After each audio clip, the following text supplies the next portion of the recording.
ఏపీలో కొత్త ఏడాది నుండి అమల్లోకి రావాల్సిన భూముల విలువ పెంపు నిర్ణయం ప్రస్తుతానికి వాయిదా పడింది. దీంతో కొన్ని రోజులుగా కొత్త రిజిస్ట్రేషన్ల కోసం ఉరుకుల పరుగులు పెట్టిన జనం ఊపిరి పీల్చుకుంటున్నారు. మరి ప్రభుత్వ నిర్ణయానికి కారణం ఏంటి? భూముల విలువ పెంపు నిర్ణయంపై ప్రజలు ఏమంటున్నారు? ఏపీలో కొత్త భూ రిజిస్ట్రేషన్ విలువ అమలు తేదీ వాయిదా పడింది. వాస్తవానికి జనవరి 1 నుండి నిర్ణయం అమలు చేయాలని భావించింది రాష్ట్ర ప్రభుత్వం. అయితే పలు వర్గాల నుండి వచ్చిన వినతులతో అమలు తేదీ వాయిదా వేసినట్టు తెలుస్తోంది. కొత్త రిజిస్ట్రేషన్ విలువలు ఎప్పటి నుంచి అమలు చేస్తారనే విషయంపై ప్రభుత్వం ఇంకా క్లారిటీ ఇవ్వలేదు.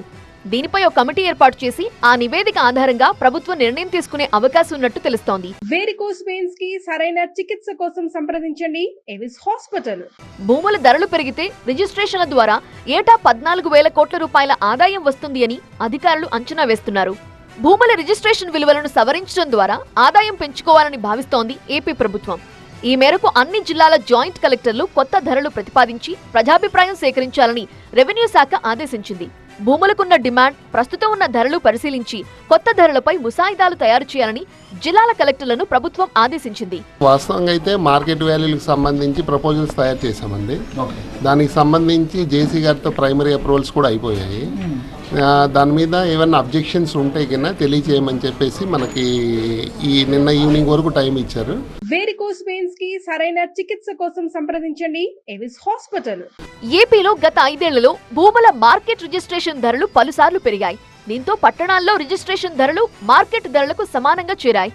ఈ నేపథ్యంలో మరోసారి రిజిస్ట్రేషన్ ధరలు పెంచాలనే నిర్ణయంపై ప్రజల్లో భిన్నాభిప్రాయాలు వ్యక్తమవుతున్నాయి. ఇప్పటికే ధరలతోటి వాటితో ఇబ్బంది పడుతున్నారు కాబట్టి దీన్ని ఉపసరించుకుంటే మాకు రిలీఫ్గా ఉంటుందని చెప్పి కోరుకుంటున్నాం. సాధారణంగా ప్రభుత్వ లెక్కల్లో ఉండే భూమి విలువకు బహిరంగ మార్కెట్లో ఉండే విలువకు వ్యత్యాసం ఉంటుంది.